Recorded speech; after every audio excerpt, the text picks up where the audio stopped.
Warning for India. India की capital city Delhi में air quality index 400 के पार हो चुका है। वहाँ पर हर इंसान जो दिल्ली की हवा में सांस ले रहा है वो रोज़ाना 25 सिगरेट जितना स्मोक अपनी सांसों में ले रहा है।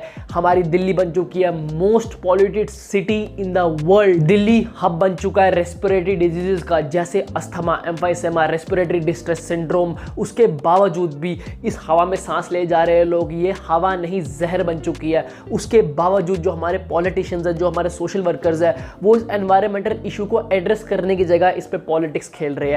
कह रहे हैं ये सब हो रहा है दिवाली की स्मोक की वजह से, दिवाली में फटने वाले पटाखों की वजह से, और जो मेन इशू है उसे एड्रेस नहीं कर रहे हैं। तो चलिए इस वीडियो में जानते हैं एक अनबायस्ड ओपिनियन कि क्या हुआ है दिल्ली की हवा को। यमुना में व्हाइट फ्रॉथ और इतनी टॉक्सिक हवा जिसकी वजह से दिल्ली में हर 2 मिनट में एक इंसान पोल्यूशन की वजह से मर रहा है। इसके पीछे के कॉजेज है, पहला वेहिकुलर पोल्यूशन, बढ़ती हुई गाड़ियां। जैसे जैसे लोगों का लाइफस्टाइल बढ़ता जा रहा है और गाड़ियां आ रही है घरों में, जिसकी वजह से कार्बन एमिशन बढ़ता जा रहा है और पब्लिक ट्रांसपोर्ट का यूज कम होता जा रहा है, जिसकी वजह से हवा दूषित हो रही है। Reason number 2, improper disposal of industrial waste. जैसे जैसे दिल्ली और एनसीआर वाले रीजन में इंडस्ट्रीज आना स्टार्ट हुई, मैं नहीं बोलता इंडस्ट्रियलाइजेशन गलत है, उसी से तो हमारी डेवलपमेंट होगी, उसी से हम एक डेवलप नेशन बनेंगे। बट उनका जो वेस्ट डिस्पोजल का मेथड है हवा में, पानी में, हर जगह, वो बिल्कुल भी अच्छा नहीं है, जिसकी वजह से पोल्यूशन बढ़ता जा रहा है। नंबर 3, पराली, जो ज्यादातर प्रैक्टिस किया जाता है in regions of Punjab and Haryana, जहां ज्यादातर फार्मर्स रहते हैं। मैं बिल्कुल भी फार्मर्स को ब्लेम नहीं कर रहा,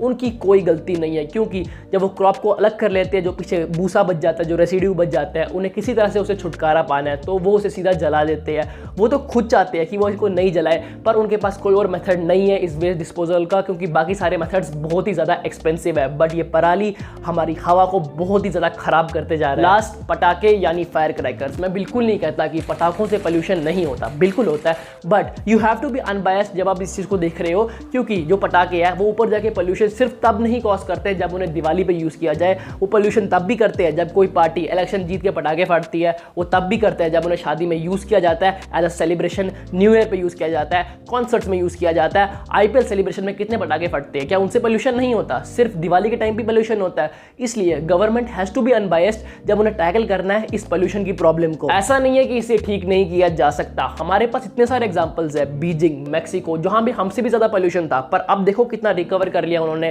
पेरिस, बैंकॉक, कितना ज्यादा पोल्यूशन था, फिर भी रिकवर कर लिया। लेकिन ये इंडिया में कब हो पाएगा? जब हमारी पॉलिटिकल पार्टीज एक दूसरे को ब्लेम करने की जगह एक इनिशिएटिव लेगी इस चीज के लिए। उसके अलावा जब वो रूट कॉज को समझ के उस पर काम करेगी और अपने पॉलिटिकल इंटरेस्ट को साइड पे रखेगी, तभी हमारे देश का भला हो सकता है। That's all. जय हिंद।